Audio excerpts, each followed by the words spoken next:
The millionaire notices a stranger in his reserved seat, but has no idea what those words will provoke. "My lap is comfortable. You can stay," she says, softly, and something beautiful and unexpected begins between them.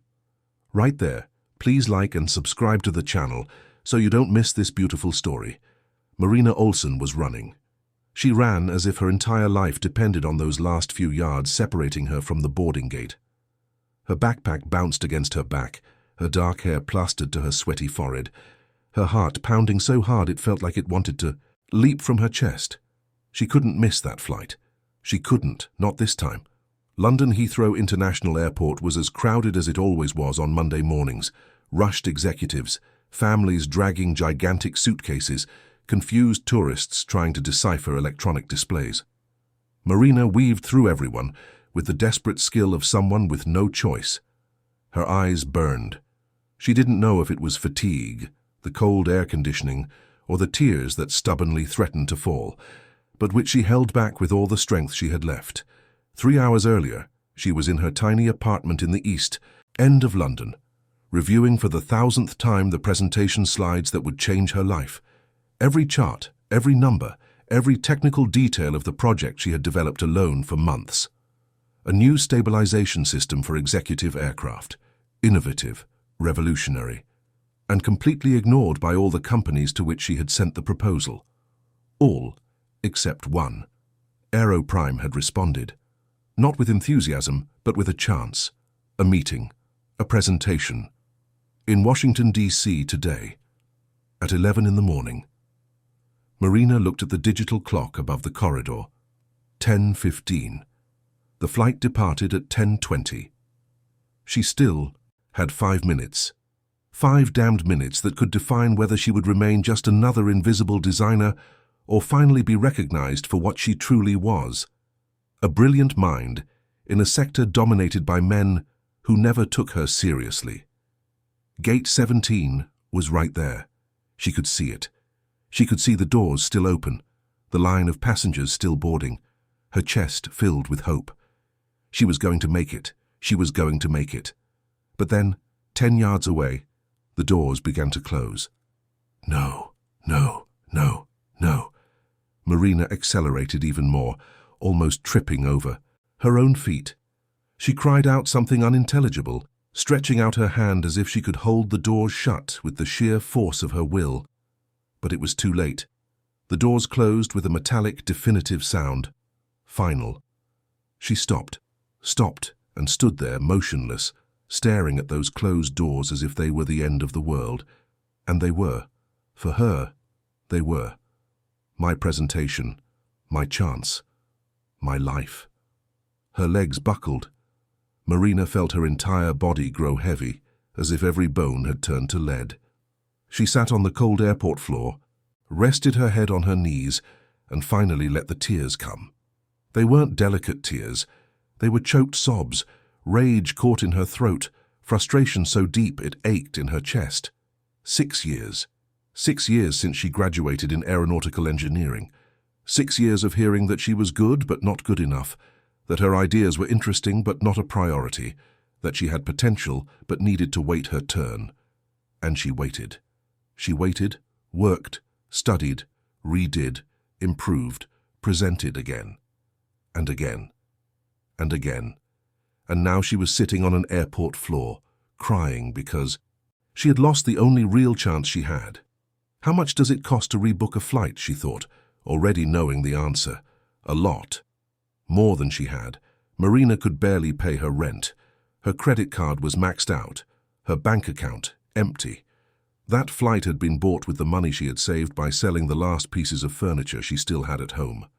There was no plan B. There never was.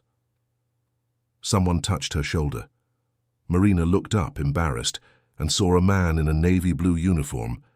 An airline employee. He was about 50 with grey hair and a gaze that seemed genuinely concerned. "Are you all right, miss?" She shook her head, wiping away tears with the back of her hand. "I missed my flight. I had an important meeting. Very important." The man looked at the closed gate, then back at her. "Where were you going?" "Washington, D.C. But I have no way to rebook. I can't miss this meeting." I can't." Her voice faltered at the end, and Marina felt like she was going to collapse again. But the man knelt beside her, lowering his voice. "Look, I can't promise anything, but there's a private executive flight leaving now. Stops in Martha's Vineyard, then Washington, D.C. The passenger doesn't use all the seats. Sometimes in extreme cases we can fit someone in. It's irregular, but you seem to really need it." Marina looked up, incredulous. "Seriously? You can do that?" "I can try. Come with me. Quickly." She didn't think twice. She grabbed her backpack, stood up, and followed the man through unfamiliar corridors, restricted areas where only staff circulated. Her heart pounded erratically again, but this time it was something else. Hope. Maybe there was still time. Maybe it would still work out. They arrived at a VIP area, silent, luxurious. Leather armchairs, marble floors, modern paintings on the walls. Marina had never been there. It was another world. The world of the rich, of the powerful, of those who didn't need to rush to catch flights because they had private jets. The man left her in a waiting room and went to speak with someone.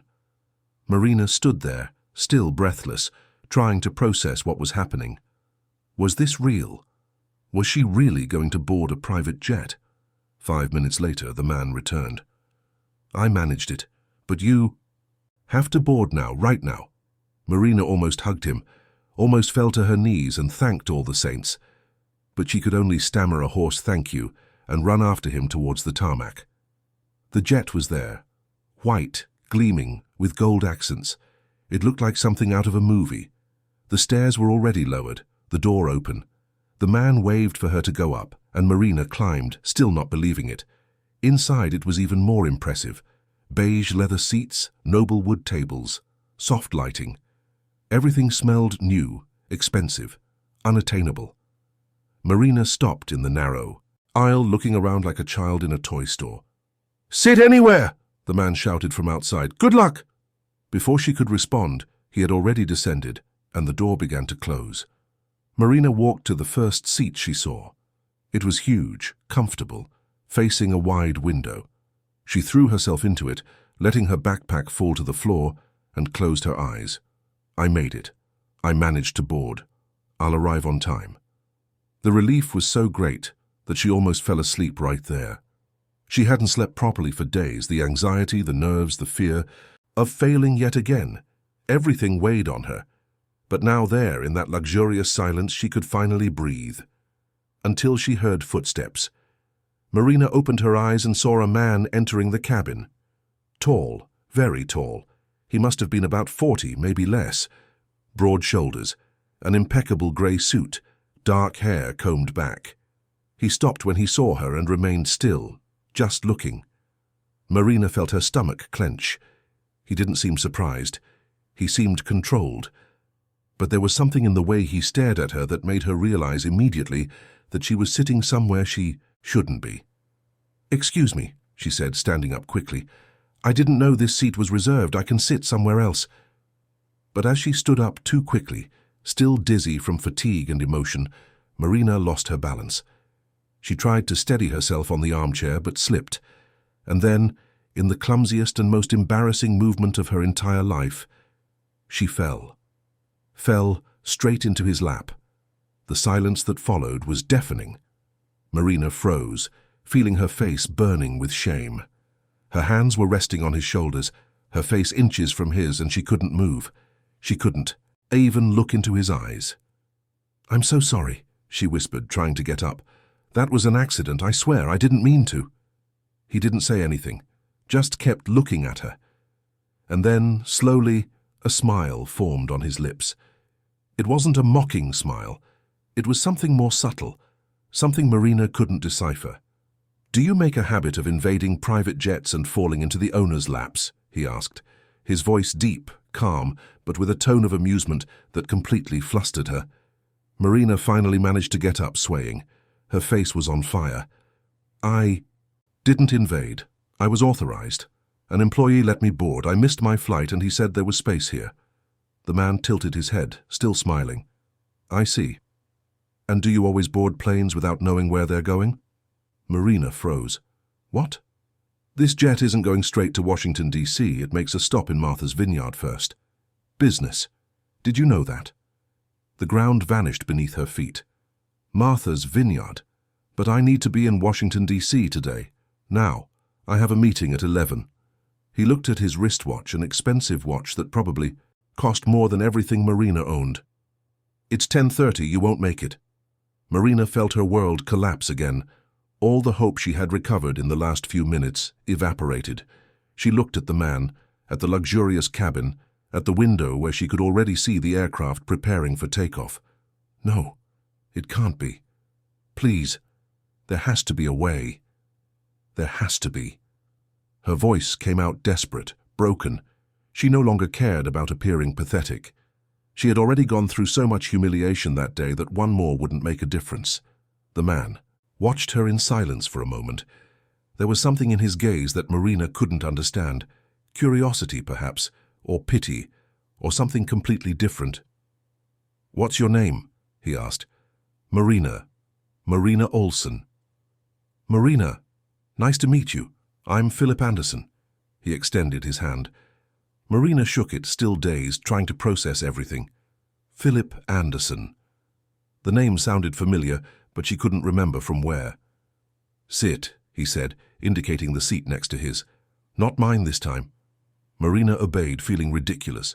Philip sat in the seat she had occupied moments before, adjusted his jacket, and crossed his legs. "So, Marina, tell me, what's this important meeting that made you board an unknown jet without even asking for the destination?" Marina hesitated. Part of her wanted to scream that it was none of his business, but another part, the tired and desperate part, just wanted someone, anyone, to listen, to truly listen. And then she began to speak. She talked about the presentation, about the project she had developed, about the months of work, the sleepless nights, the calculations redone 1,000 times until they were perfect. She talked about Aeroprime, about the chance she had finally gotten, about how much it meant to her. She talked about the 6 years of being ignored, about the men who looked at her as if she didn't understand engineering just because she was a woman, about the rejected proposals without even an explanation, about the invisibility that hurt more than any explicit rejection. And Philip listened. He listened without interrupting, without judging, without making that condescending look she was used to seeing. He just listened. When Marina finished, she realized she had tears in her eyes again. She quickly wiped them away, embarrassed. "Sorry. I didn't mean to dump all this." "On you. You didn't ask to hear my problems." Philip was silent for a moment. Then he leaned forward, rested his elbows on his knees, and looked directly into her eyes. "Do you know what I think, Marina?" She shook her head. "I think you're brilliant. I think the aeronautical sector is losing an exceptional mind because a bunch of idiots can't see beyond their own egos. And I think this meeting you're going to miss didn't deserve you." Marina blinked, incredulous. "How can you know that? You don't even know my work." "I don't need to know your work to recognize genuine passion. And you have that. You have fire. You have determination. That's rarer than any diploma or impeccable resume." She didn't know what to say. No one had ever spoken to her like that. No one had ever seen beyond the surface. Philip stood up, walked to a small side table and picked up a bottle of water. He poured 2 glasses and handed one to Marina. "I'm going to make you a proposal," he said. "You stay on this flight. You go to Martha's Vineyard with me. You attend the meeting I have there, and then I'll take you personally to Washington, D.C. on my jet, non-stop, no delays." Marina looked at him as if he had spoken another language. "Why? Why would you do that?" "Because I believe in giving chances to those who deserve them. And because, honestly, it's been a long time since I met someone as interesting as you." There was something in the way he said it. It wasn't cheap flirting. It was sincerity. It was respect.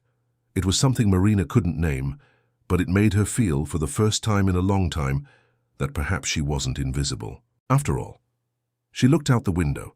The aircraft was already in motion. There was no turning back. In any case, she had already missed the meeting. What was the difference? "All right," she said. "I accept." Philip smiled. And it was a different smile, less controlled, more genuine. "Great." Then welcome aboard, Marina Olsen. The takeoff was smooth. Marina looked out the window as London got smaller and smaller below.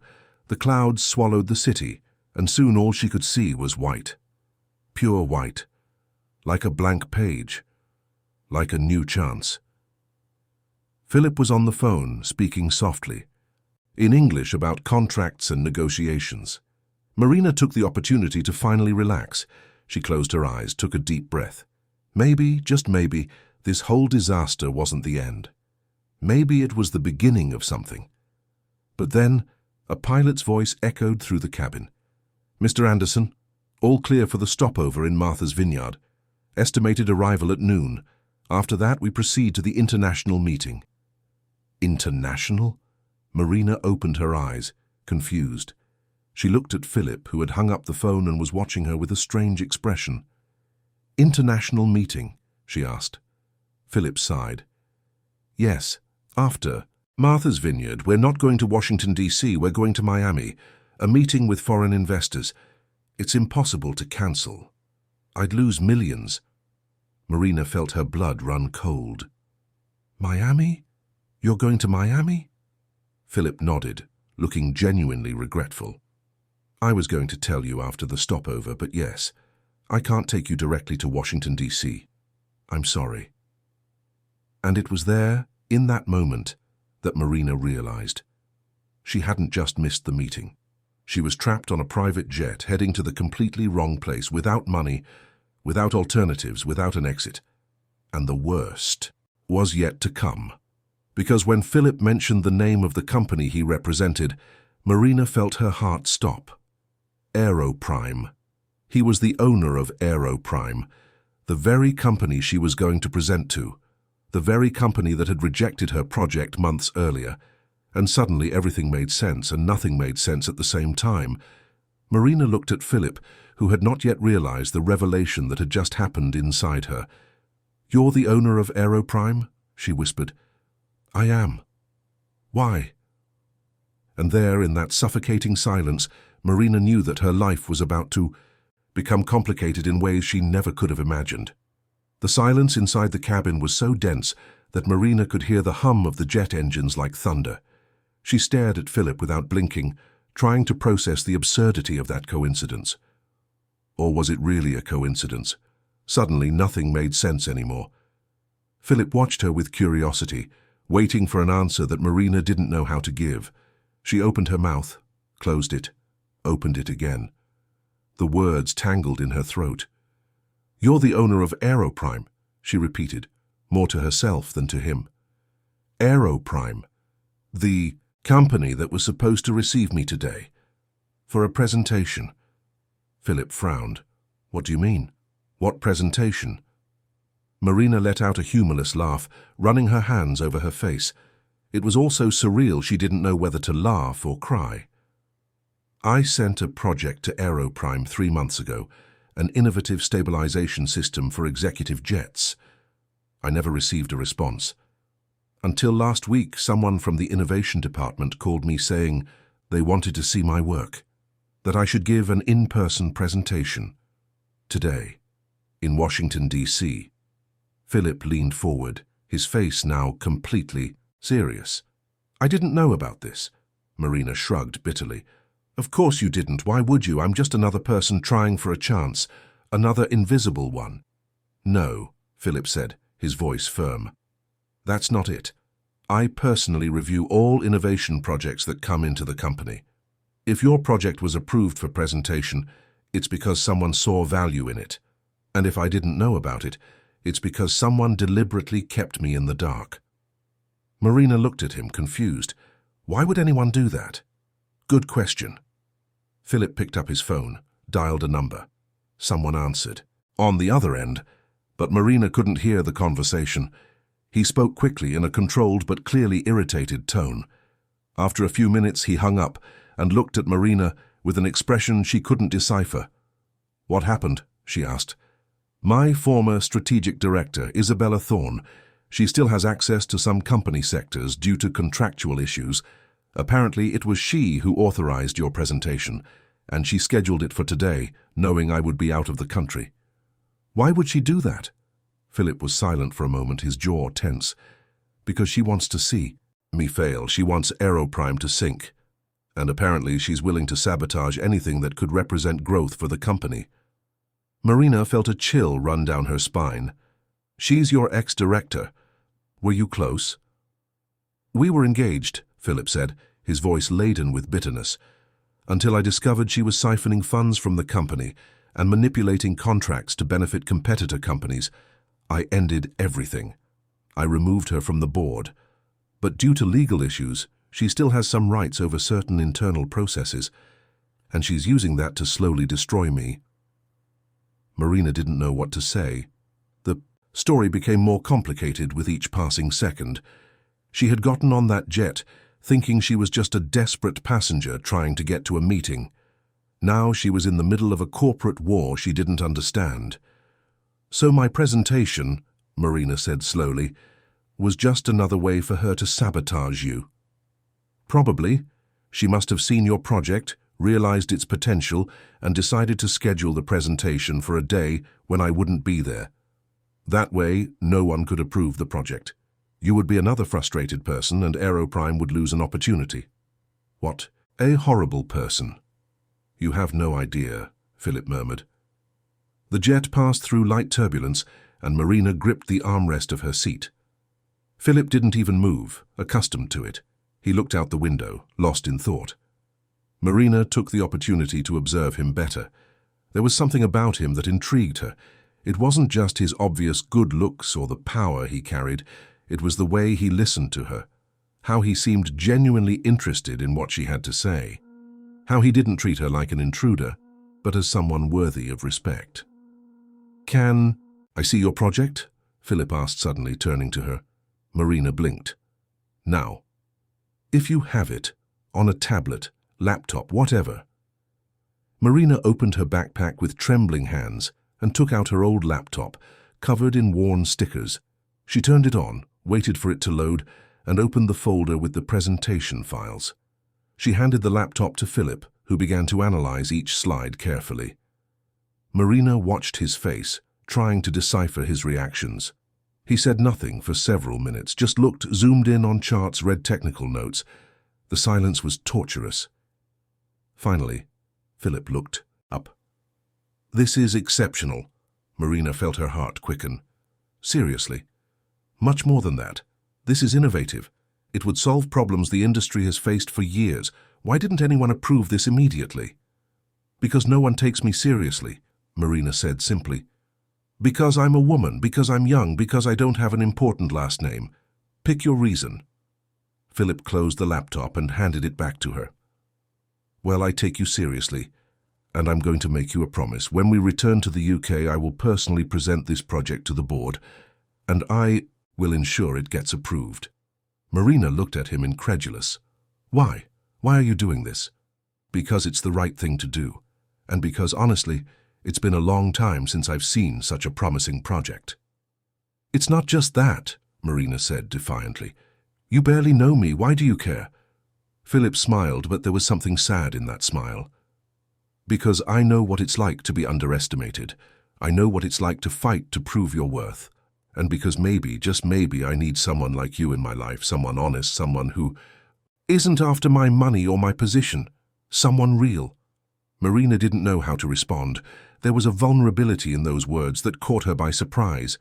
Philip wasn't just a powerful businessman, he was human, wounded, tired. The pilot's voice echoed again. Mr. Anderson, initiating descent to Martha's Vineyard. Arrival in 15 minutes. Philip stood up, adjusted his jacket. Get ready. The meeting in Martha's Vineyard is quick, but crucial. After that, I'll sort out this situation with your presentation, I promise you. Marina nodded, still processing everything.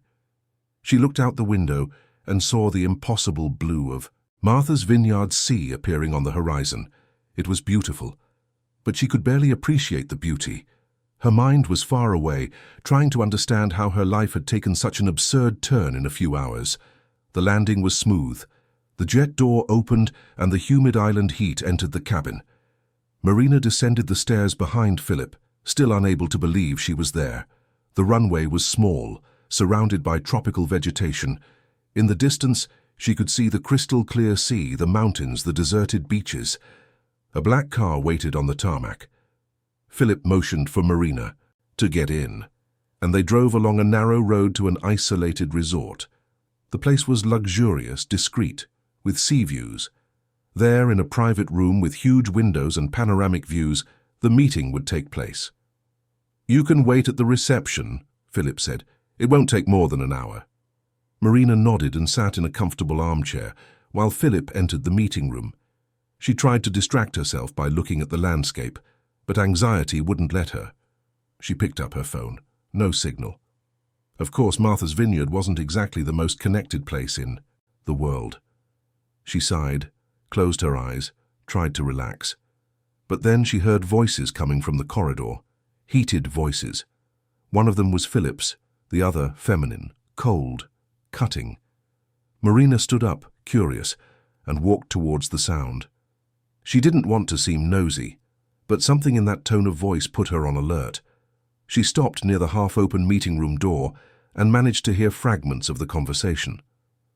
"You can't just show up here and make absurd demands, Isabella," Philip said, his voice controlled but tense.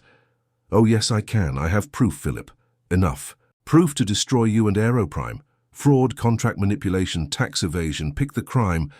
I have everything documented. You're bluffing. Am I? Then test me. See what happens when I take this evidence to the press, to the investors, to the courts. What do you want? Half the company, or rather 60%, and my name cleared, officially. You take all the blame, I walk away as the victim who was deceived by her corrupt fiancé. You're completely insane. No, I'm being practical. You have 48 hours to decide. After that, the evidence goes where it can do the most damage." Marina heard approaching footsteps and quickly moved away from the door. A woman exited the room. Tall, impeccable blonde hair, white pantsuit, stiletto heels. Isabella Thorne. She didn't even look at Marina. She just walked past, haughtily, and disappeared down the corridor. Philip came out right after, his face tense, his fists clenched. Seeing Marina, he stopped. "You heard?" Marina nodded, awkwardly. "Sorry. I didn't mean to, but it was so loud that—" "It's okay," Philip interrupted, running his hand through his hair. "You were going to find out anyway. Is it true?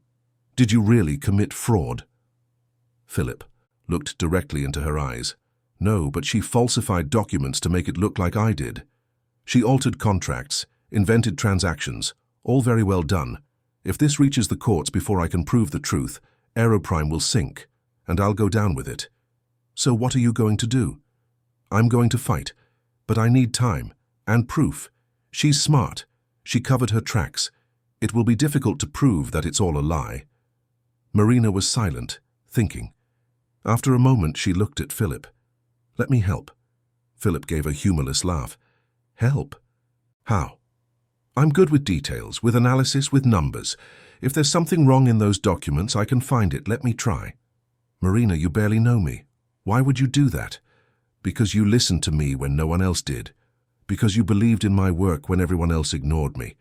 And because I know what it's like to be sabotaged by someone who should support you."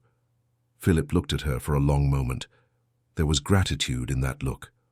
And something more. Something that made Marina's heart beat faster. "All right," he said. "Let's try." They returned to the jet. During the flight back to London, Philip showed Marina all the documents Isabella had used as evidence.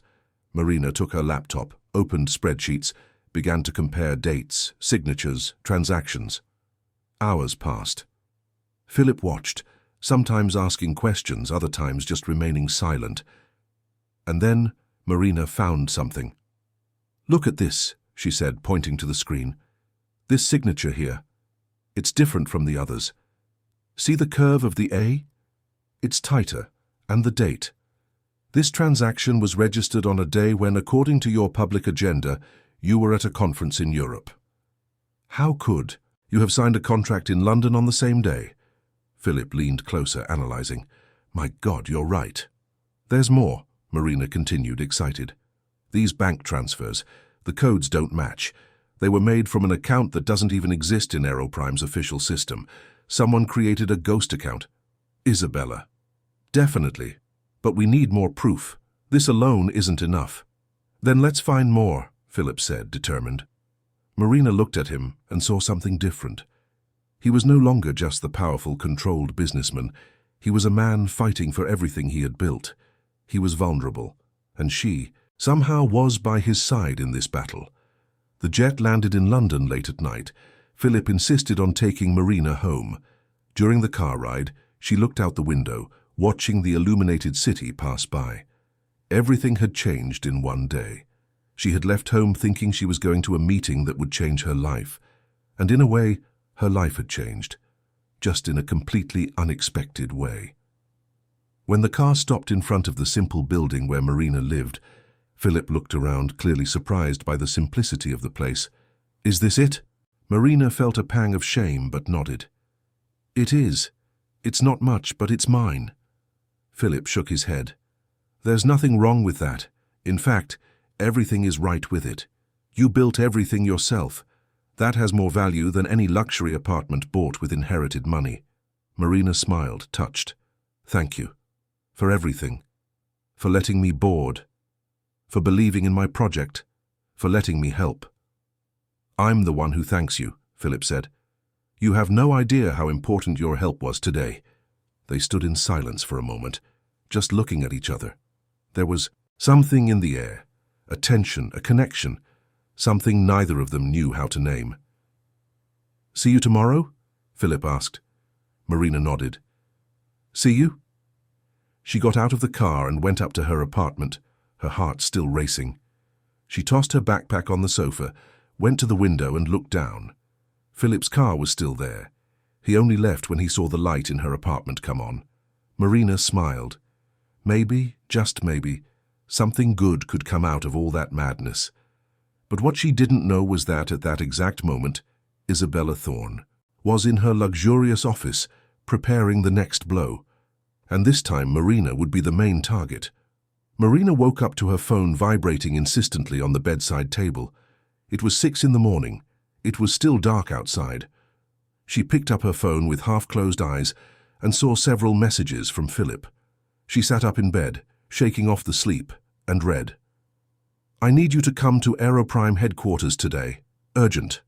I found something you need to see." Her heart quickened. She quickly replied, saying she would be there in an hour, and jumped into the shower.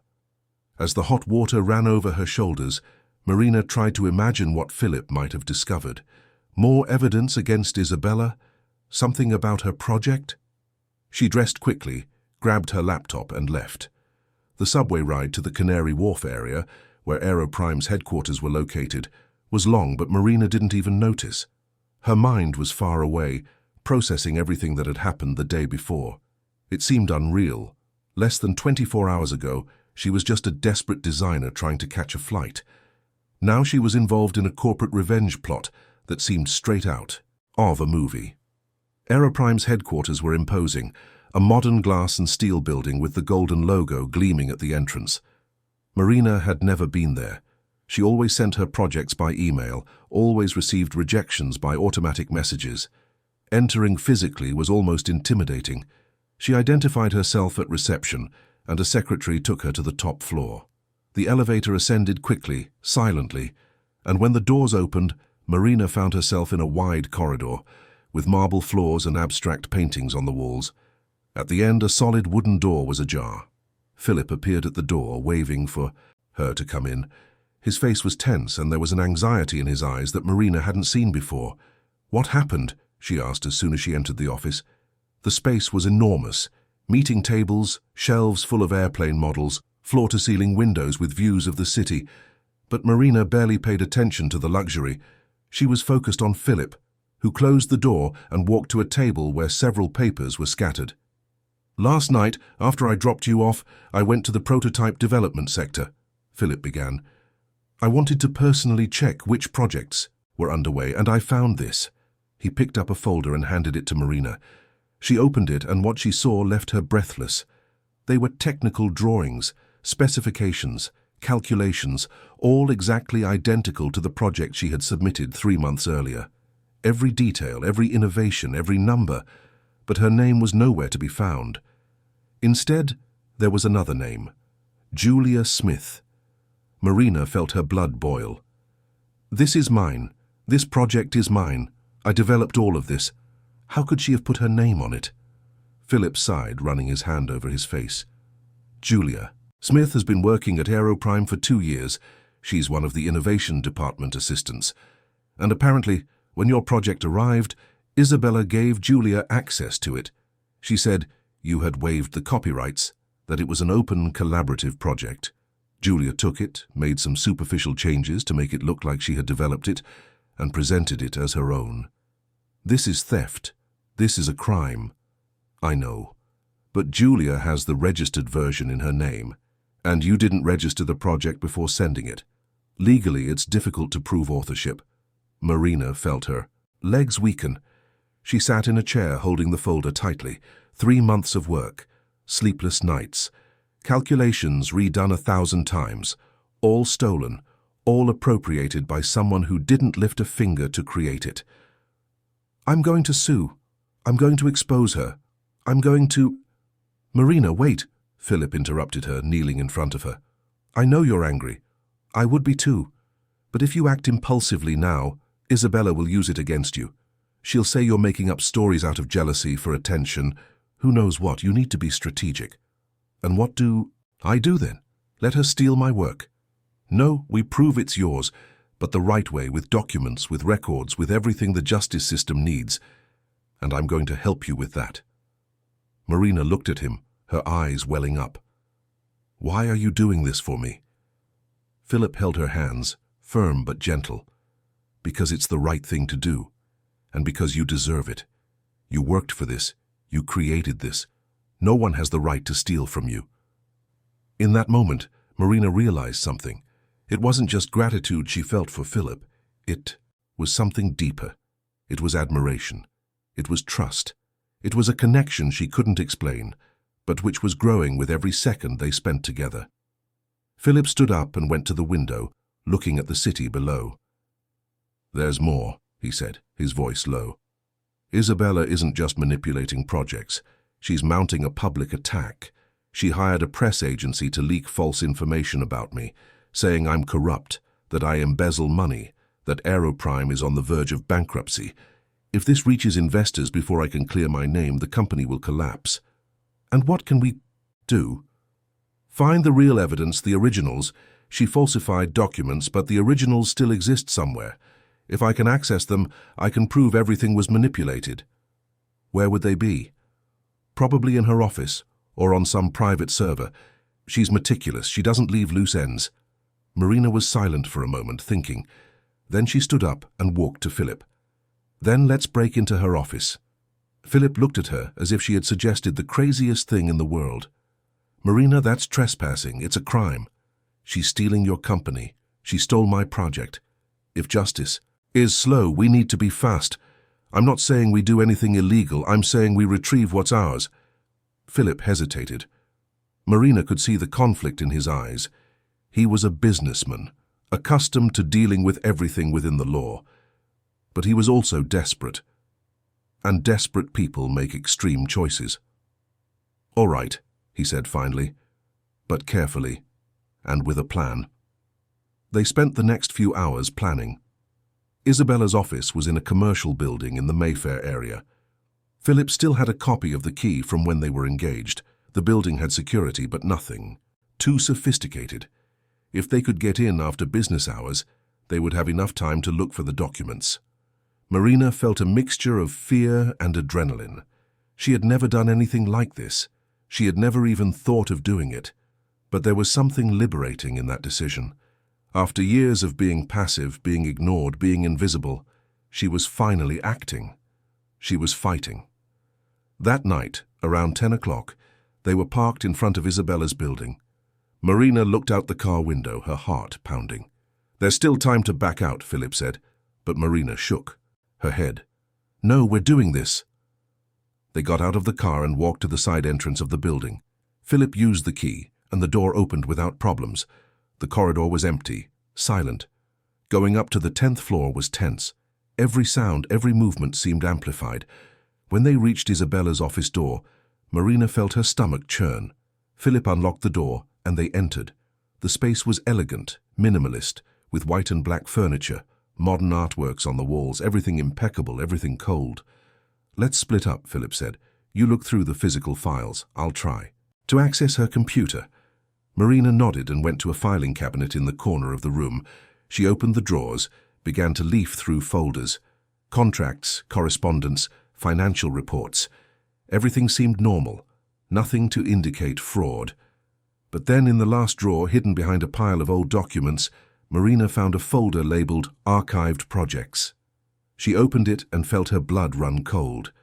Inside were copies of several projects submitted by people outside the company, and all had the same fate, officially rejected but used internally.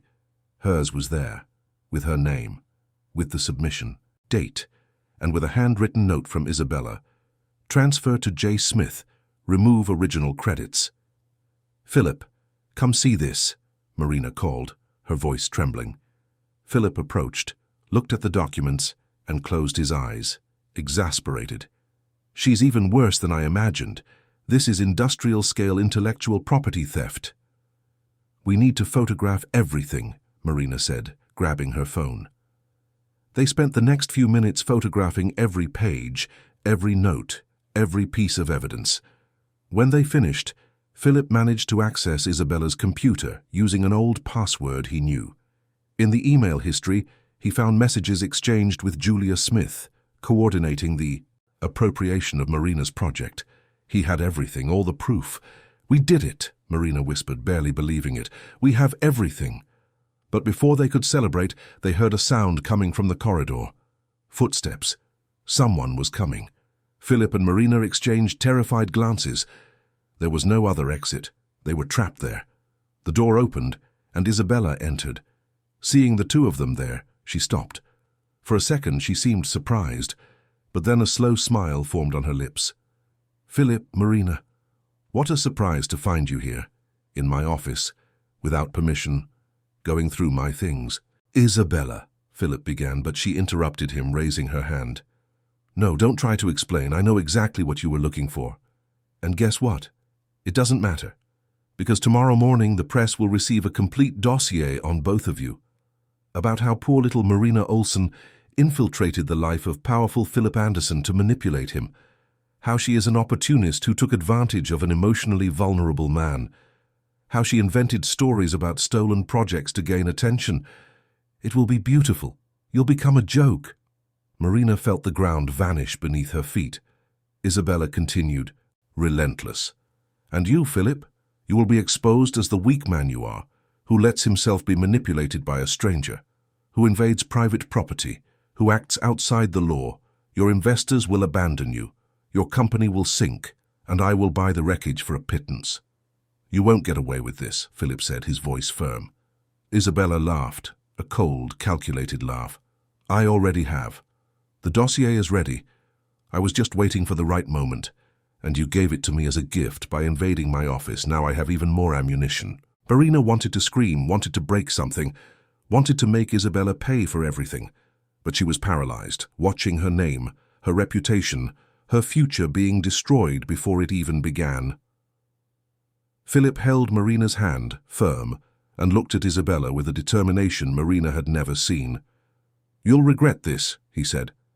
Isabella merely smiled and left the office, leaving them there, alone, in silence. Marina finally collapsed, sitting on the floor, her head in her hands. "It's over. My life is over." "No," Philip said, kneeling beside her. "It's not over. We have the proof. We have everything. We need to expose her. We just need to be faster." "How? She's taking this to the media tomorrow. How are we going to be faster?" "Do you trust me?" Philip asked, holding her face with both hands, forcing her to look into his eyes. Marina nodded, even without understanding. "Then let's fight. Together." And in that moment, amidst the chaos, Marina realized something important. She was no longer alone. She had someone by her side, someone who believed in her, someone who was willing to fight for her. And for the first time in a long time she felt that perhaps, just perhaps, there was still hope. Marina couldn't sleep that night. She lay awake, staring at the bedroom ceiling, her phone beside her, waiting for the explosion she knew was coming. Philip had called 3 times before midnight, but she hadn't answered. She needed to process everything alone. She needed to understand how her life had reached that point. At 6 in the morning, her phone started vibrating non-stop. Messages, calls, notifications. Marina picked up her phone with trembling hands and saw it. It was everywhere. Gossip blogs, business news sites, social media. Her name, her photo. Taken. God knows from where. The headline of the main news portal was devastating. Unknown designer infiltrates billionaire's life to steal business secrets. Marina read the full article, every word a stab. According to the report, she was an opportunist who had approached Philip Anderson in a calculated manner. That she had invented a story about a stolen project to gain his trust. That she was using his vulnerability after the end of his engagement to Isabella Thorne to manipulate him and gain access to privileged information from Aeroprime. There were photos of her entering the jet, photos of her in Philip's car, photos that could only have been taken by someone who was following them. Isabella. It was obviously Isabella. The comments were even worse. Hundreds, thousands of people who didn't know her judging, cursing, destroying. Opportunist, swindler, gold digger, slut. The words burned like acid. Marina threw her phone away, got up and went to the bathroom. She looked at herself in the mirror. Her eyes were red, swollen, her hair messy. She barely recognized herself. Who was that woman? When had she become someone worthy of so much hatred? But then her phone rang. It was Philip. This time, she answered. Marina, I'm seeing everything. I'm going to fix this. I already have my team working to refute it. I'm going to sue every site that published these lies. You're not alone. His voice was firm, but Marina could hear the tension beneath it. He was also shattered by it. It's no use, Philip. No one will believe me. Look at the comments. Look at what they're saying. I've already been judged and condemned before I could even defend myself. That's not true. We're going to prove it's all a lie. How? With the photos we took from her office, that we got by invading private property. That won't hold up in court. It'll make everything worse. Silence on the other end of the line. Marina knew he knew she was right. Meet me at Aeroprime headquarters in an hour, he said finally. I have a plan. Marina hesitated but eventually agreed. She dressed in simple clothes, a cap, dark glasses. She didn't want to be recognized. She left the apartment feeling the weight of every gaze. Did people on the street know who she was? Had they seen the news? Were they judging? The journey to Aeroprime headquarters was torturous. On the subway, she saw someone reading the article on their phone. Her face was right there on the screen. The person laughed, showed it to their friend next to them, and they commented on something Marina couldn't hear but imagined. When she arrived at headquarters, she was greeted not by Philip but by an elegant woman in her 50s. She introduced herself as Dr. Beatrice Miller, Aeroprime's lawyer. Mr. Anderson is in an emergency meeting with the board, she explained. He asked me to stay with you while he's there. Let's go to a more private room. Marina followed her, feeling like a criminal being escorted. The room was small but comfortable. Beatrice served coffee and sat in front of her. I know it's difficult, but I need you to tell me everything. From the beginning. Don't omit anything. So I can defend you properly, Marina told her. She told her about the missed flight, about getting on the jet, about discovering that Philip was the owner of Aeroprime, about the stolen project, about Isabella. Everything. Beatrice listened attentively, taking notes. When Marina finished, Beatrice sighed. It's complicated, but not impossible.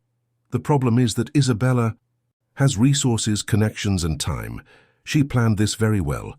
To dismantle her narrative, we'll need irrefutable proof and time. What if we don't have time? Then you need to prepare for the worst. The press is relentless. Even if we prove your innocence later, the stain will remain. People always remember the accusation, never the acquittal. Marina felt her chest tighten. So this was it. Her life was ruined, her career destroyed, her name stained forever. The door opened and Philip entered. He looked exhausted. He sat heavily beside Marina. "The board wants my resignation," he said, without mincing words.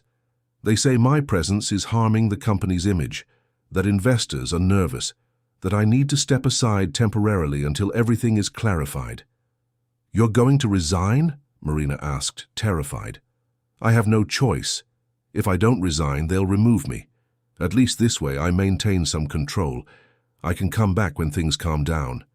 "But that's what Isabella wants. That's exactly what she wants." "I know, but I don't have better options right now." Marina felt guilt crush her. All of this was her fault. If she hadn't gotten on that jet, if she hadn't gotten involved, Philip would still be safe. He would still have his company. "It's not your fault," Philip said, as if reading her thoughts. "Isabella was going to do this anyway. You just accelerated the process. And honestly, I'd rather have you by my side in this fight than face it alone." Marina looked at him, her eyes welling up. "I ruined your life." "No. You brought light into it. For the first time in years, I feel like I'm fighting for something worthwhile.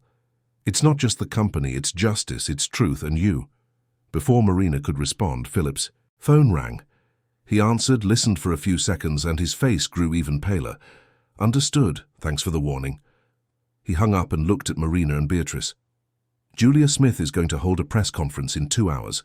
She's going to present the project as hers, officially. And she's going to say that Marina is trying to steal the credits out of envy." "No," Marina whispered. "No, she can't." "She can, and she will." Beatrice stood up, determined. "Then let's go to the press conference. Let's confront her publicly with the evidence we have." "What evidence? The photos we took invading Isabella's office? They won't accept that." Then we improvise. We ask questions she won't know how to answer, about technical details of the project. If she really developed it, she'll know. If she copied it, she'll stammer. Marina looked at Philip, who nodded. "It's risky, but it's the only chance we have." 2 hours later, Marina was in a packed auditorium in central London. Journalists, cameras, flashes.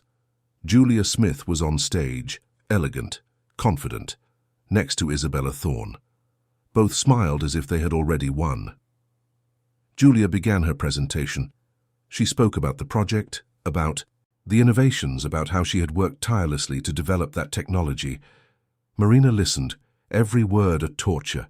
It was her work, her ideas, her dedication, all being presented as if it belonged to someone else.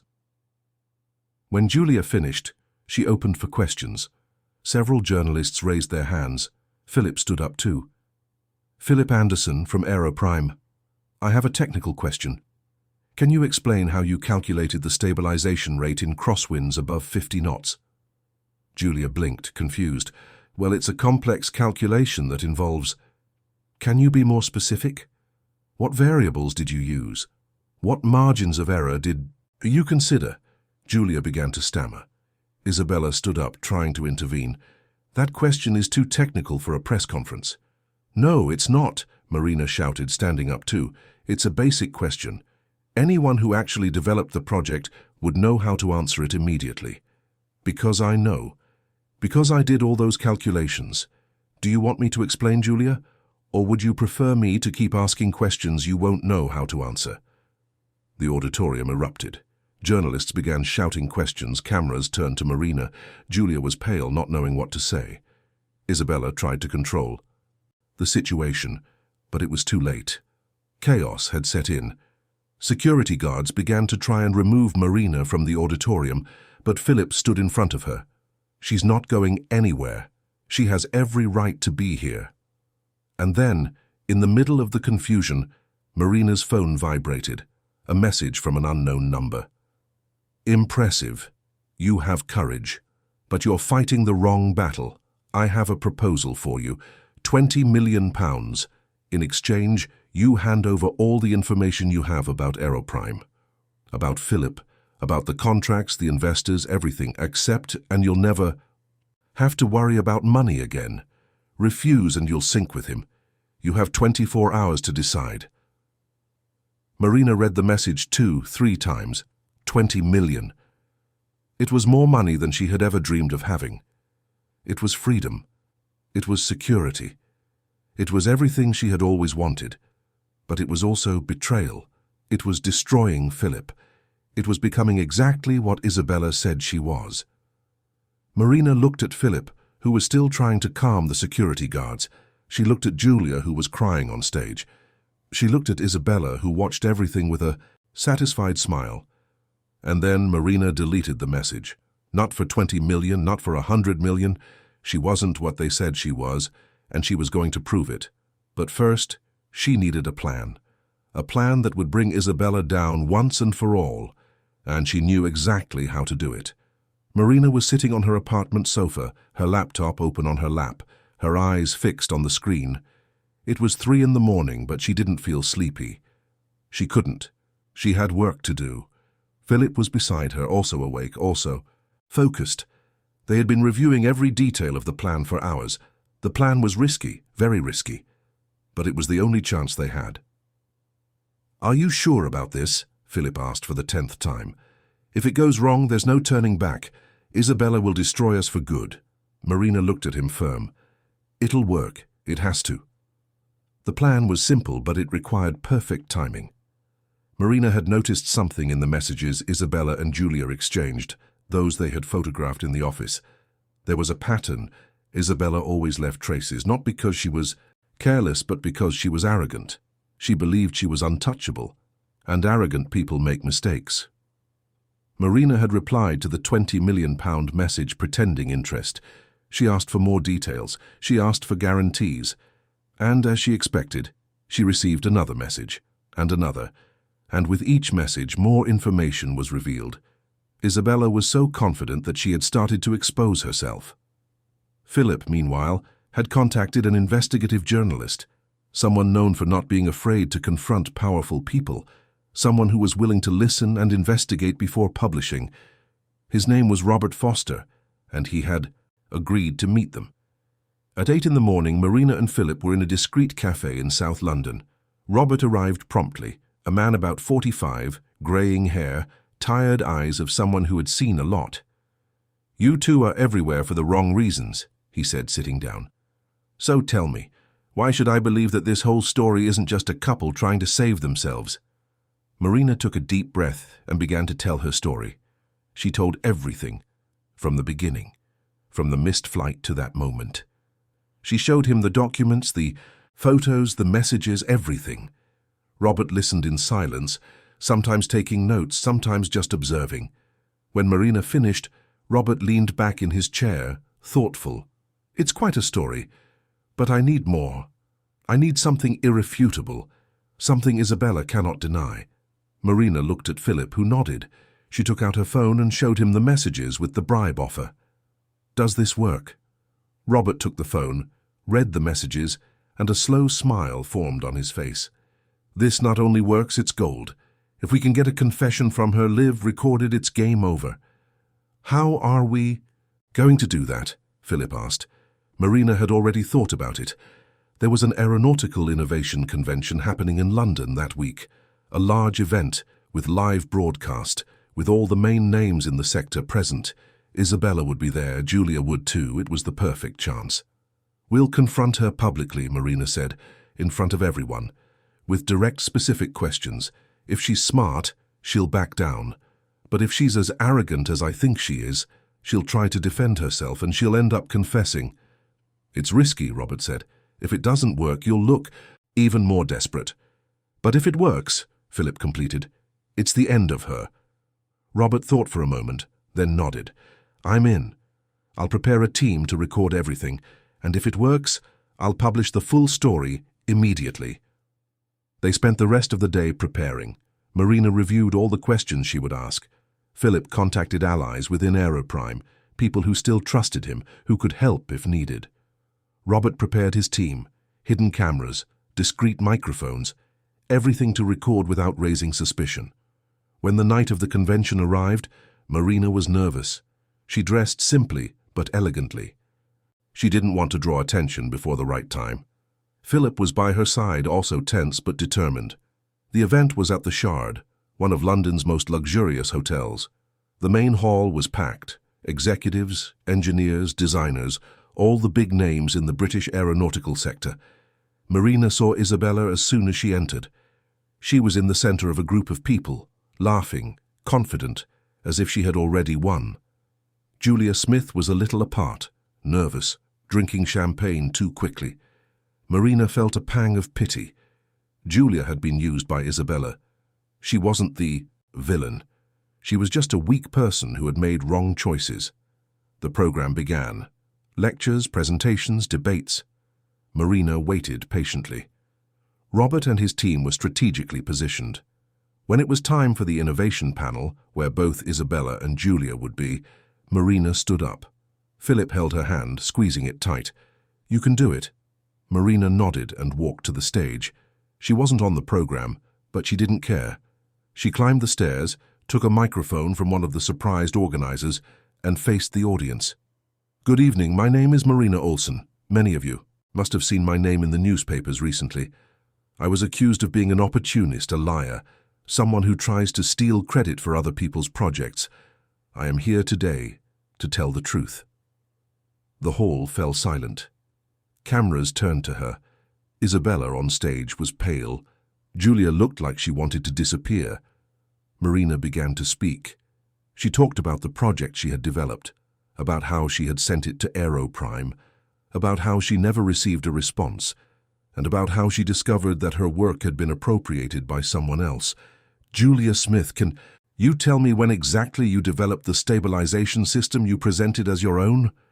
Julia looked at Isabella, desperate. Isabella tried to stand up, but Robert, who was nearby, stopped her, discreetly blocking her with his body. I worked on it for months," Julia stammered. "Months? Can you be more specific? When did you start? Where did you do the calculations? Did you use any specific software?" Julia began to cry.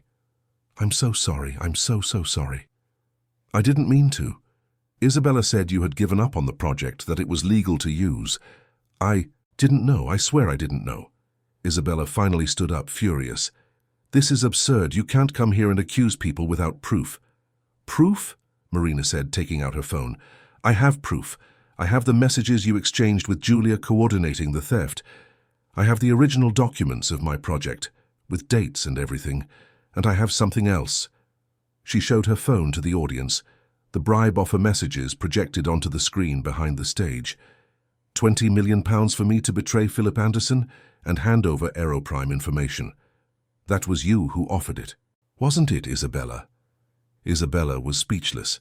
The audience began to murmur. Cameras were recording everything. Robert smiled discreetly. Marina continued. "You didn't just steal my project. You stole from dozens of people.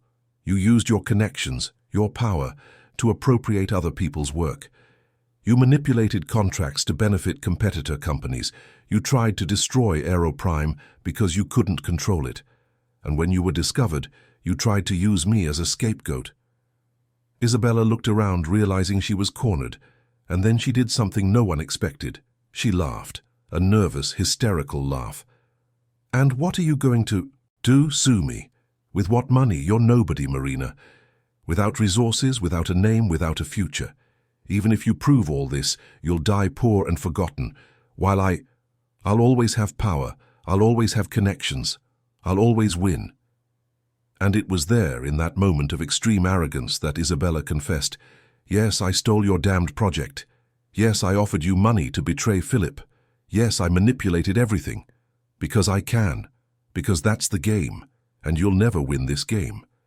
The silence that followed was absolute, and then from the back of the hall, someone started to applaud, then another, and another. In a few seconds, the entire hall was applauding Marina. Security guards began to approach Isabella. Robert signaled to his team, who were already sending the complete story, with videos, to the main news portals. Within minutes, Isabella's confession would be everywhere. Isabella tried to leave the stage, but was stopped by two lawyers Philip had brought. They informed her that a court order was already being issued, that everything she had confessed would be used against her, that the criminal investigation was already underway. Marina descended from the stage. her legs trembling. Philip met her halfway, hugging her tightly. "You did it. You really did it." "We did it," Marina corrected. In the days that followed, everything changed. Marina's story went viral, but this time for the right reasons. She was seen as the courageous designer who had faced a corrupt system and won. Isabella was formally accused of fraud, intellectual property theft, and attempted bribery. Julia Smith, who had confessed and cooperated with the investigations, received a lighter punishment but was banned from the professional community. Aeroprime underwent a complete restructuring. Philip returned as CEO, but with a renewed, more ethical, more transparent board. And he did something that surprised everyone. At an international press conference 3 months after everything had happened, Philip announced the creation of a new arm of Aeroprime focused on independent innovation. And he announced Marina as the CEO of this new sector. "Marina," he said, looking directly at her on stage, "you are not just a brilliant designer. You are a leader. You are someone who fights for what is right, even when the whole world is against you. And that is exactly the kind of person I want leading the future of Aeroprime." Marina couldn't hold back her tears of joy, relief, victory. She accepted the position, but with a condition she made clear. "I accept, but I want to maintain my creative freedom. I want to be able to work on projects I believe in, without political or corporate interference. I want to build a sector where brilliant minds are recognized for their talent, not their last name or connections." Philip smiled. "I wouldn't expect anything less from you." In the following months, Marina transformed Aeroprime's innovation sector. She brought in young talents who, like her, had been ignored by the market. She created a collaborative, meritocratic environment where ideas were more important than hierarchies. And the results began to appear. Innovative projects, international contracts, global recognition. Her relationship with Philip also evolved. What began as a chaotic encounter on a private jet transformed into partnership, friendship, and eventually, love. It wasn't fast. It wasn't easy. But it was real. One night, 6 months after the convention, Marina and Philip were on the terrace of his apartment, looking at the illuminated city of London below. She was still surprised by how much life had changed, how much she had changed. "Do you regret anything?" Philip asked, putting his arm around her shoulders. Marina thought for a moment. "I regret missing that flight. If I had arrived on time, none of this would have happened." Philip laughed. "True, and you wouldn't have changed my life. You wouldn't have saved Aeroprime. You wouldn't be here with me now." Marina rested her head on his shoulder. "Then maybe missing that flight was the best thing that ever happened to me." "It was certainly the best thing that ever happened to me," Philip said, kissing her forehead. They stayed there in silence, just enjoying the moment. Marina thought about everything she had been through. The tears at the airport, the despair, the humiliation, the struggle, the victory. And she realized something important. She was no longer invisible. She was no longer ignored. She was no longer just another one. She was Marina Olsen, designer, CEO, fighter, and finally, recognized for what she had always been. Extraordinary. Her life wasn't perfect. There were still challenges, still difficult days. But now she faced everything with the certainty that she was not alone. She had a team that believed in her. She had a company that valued her work. And she had someone by her side who loved her not for what she could offer, but for who she was. And that, Marina discovered, was more than enough. It was everything. Dear listeners, we hope Marina and Philip's story has touched your heart. If you were moved by this journey of courage, overcoming adversity and true love, please like, subscribe to the channel, and tell us in the comments what moment touched you the most. Was it Marina's fight for recognition, Philip's loyalty, or the final triumph over injustice? Every day we bring you intense stories like this, revealing the deepest side of the human soul, showing that even in the most difficult moments, truth and determination can prevail. We await you in the next episode with more stories that will make you laugh, cry, and believe in the power of resilience. Until then, may Marina's courage inspire you to never give up on your dreams.